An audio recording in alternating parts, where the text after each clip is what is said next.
테슬라 소식입니다. 1. 리콜 악재에도 주가 상승. 악재에도 불구하고 28일 테슬라 주가는 688.72달러로 거래를 마쳤다. 하지만 최근 중국 정부가 차량에 탑재된 카메라와 센서 등을 통해 민감한 국가 정보가 외부로 유출될 우려가 있다며 관공서 출입을 불허하는 조치를 취한 테슬라에 대해 대량 리콜 계획을 발표하며 악재가 잇따르고 있다.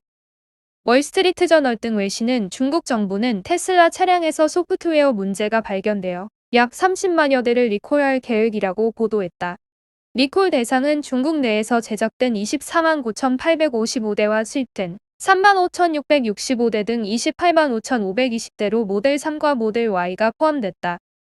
해당 차량의 경우 운전자가 실수로 크루즈 컨트롤 기능을 활성화할 수 있으며 이 경우 차량 속도가 예기치 않은 속도로 높아질 가능성에 따른 것으로 조사됐다.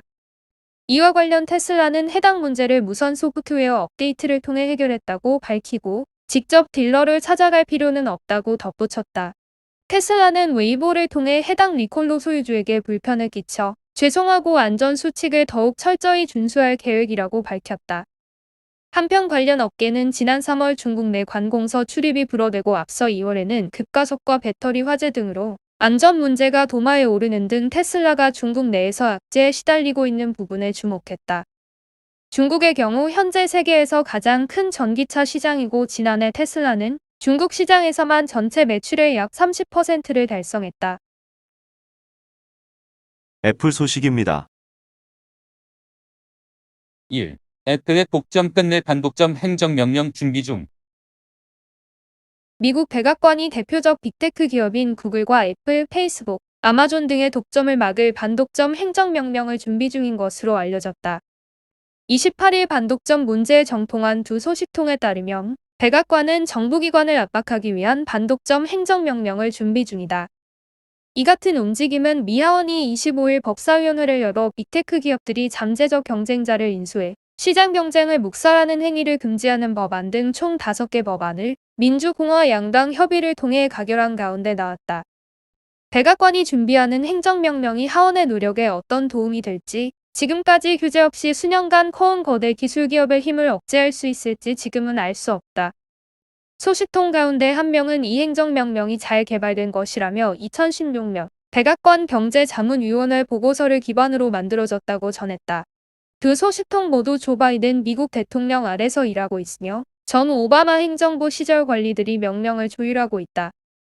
소식통에 따르면 반독점 행정명령이 언제 내려질지 결정되지 않았다. 이어 현재 어떤 행동에 대해서도 최종적으로 결정된 바 없다고 덧붙였다. 오바마 행정부 시절인 2016년에도 경쟁 강화를 위해 정부기관을 압박하는 비슷한 행정명령을 내렸으나 성과를 나타내지 못했다. 소식통에 따르면 바이든의 행정명령은 특정 정부기관이 산업 분야의 거래와 경쟁을 어떻게 검토해야 하는지에 대한 세부 사항이 포함되어 있다.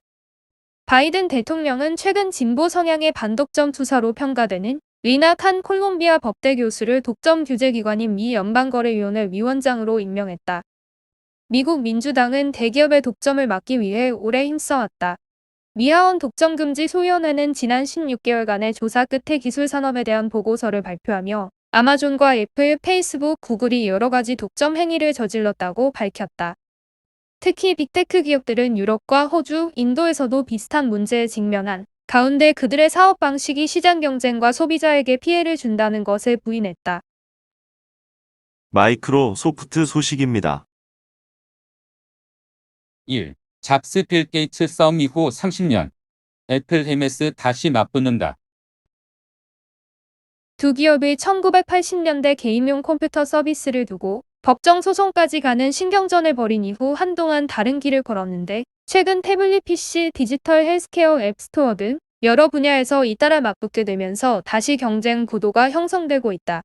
그동안 애플은 모바일, MS는 PC 운영체제와 클라우드에 각자 주력해왔다. 최근 두 업체의 경쟁 관계가 부각된 것은 MS가 지난 24일 새 PC 운영체제인 윈도우 11을 공개하면서다. MS는 연내 출시할 예정인 윈도우 11에 구글의 스마트폰용 안드로이드 앱을 PC에서도 쓸 수 있도록 지원하고 윈도우 내 앱스토어에선 별도 결제 수수료를 받지 않기로 했다. 과도한 앱 결제 수수료로 소송과 반독점 조사에 휘말린 애플을 겨냥한 것이다.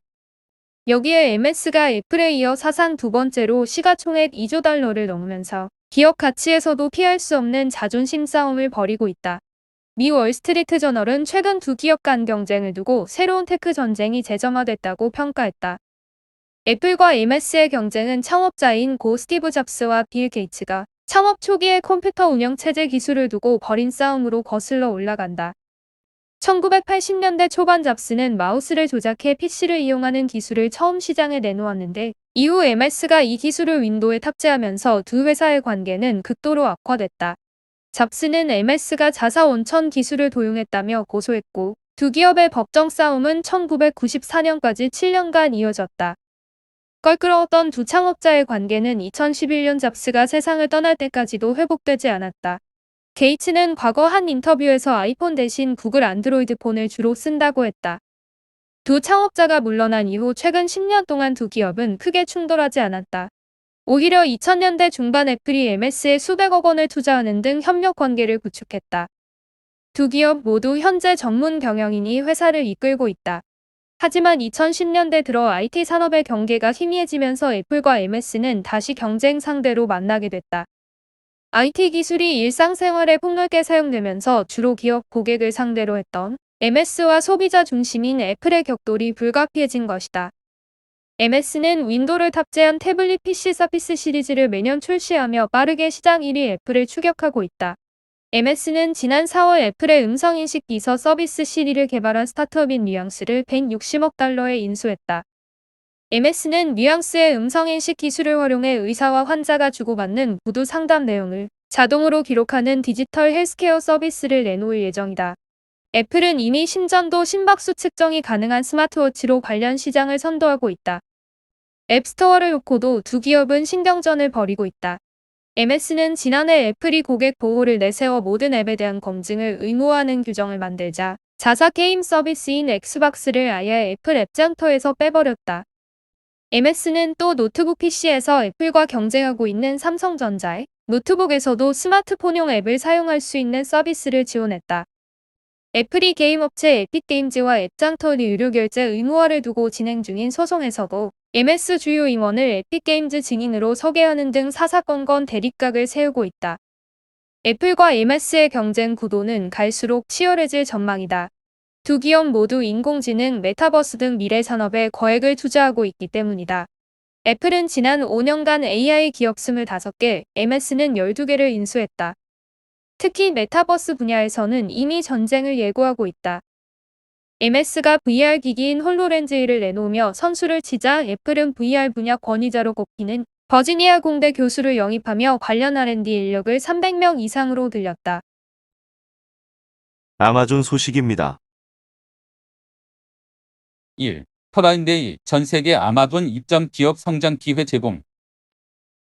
지난 2월 21일과 22일 양일간 개최됐던 아마존 2021 프라임데이가 성황리에 막을 내리며 전 세계 아마존 입점 기업에 큰 성장 기회를 제공했다. 행사 기간 동안 대기업부터 중소기업에 이르기까지 아마존 입점 기업들의 매출 성장률은 아마존 리테일 사업을 넘어섰다.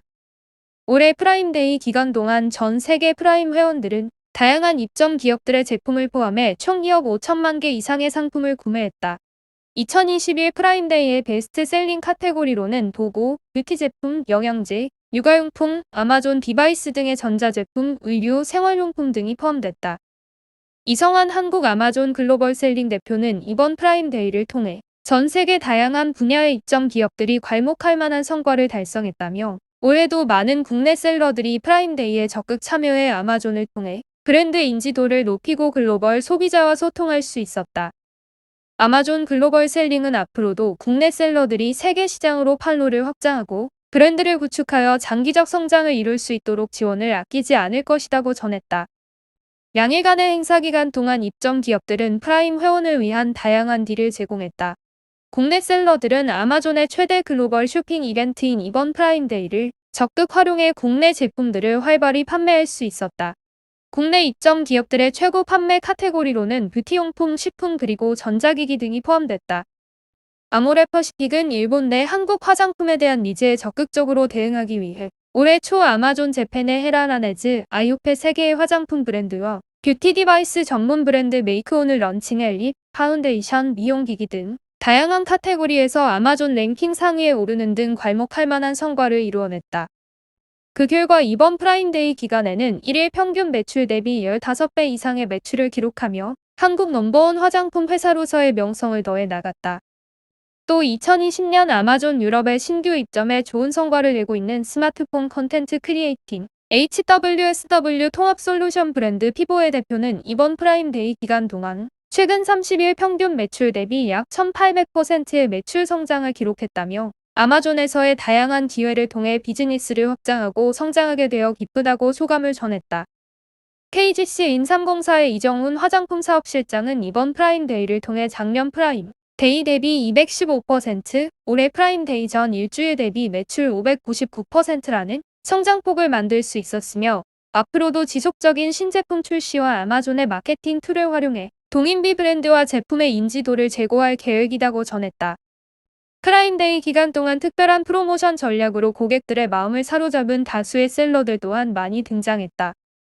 의류 브랜드 형제INC의 글로벌 비즈 사업부장은 프라임데이 기간에는 전략 상품들을 중심으로 프라임 독점 할인의 키워드 광고를 더하여 시장을 공략했다며 그 결과 1일 매출이 전월 평균 대비 710% 신장됐을 뿐 아니라 남성 드레스 셔츠, 도는 베스트셀러즈 100 안에 드는 브랜드 성장의 성과를 얻었다고 덧붙였다. 삼양식품 또한 프라임데이 시즌에 맞춰 브랜드 스토어를 구축하여 글로벌 시장에서 불닭 브랜드의 저력을 확충했고 현지화에 초점을 맞춰 전용 패키지를 개발한 등 판매 촉진을 위한 기반을 다졌다. 삼양식품은 불닭 브랜드 외에도 다양한 품목을 추가해 한국 라면의 전통적인 맛을 알리는 데 앞장설 예정이다. 프라임데이를 통해 해외에서 브랜드의 인지도를 상승시킨 셀러들도 볼 수 있었다.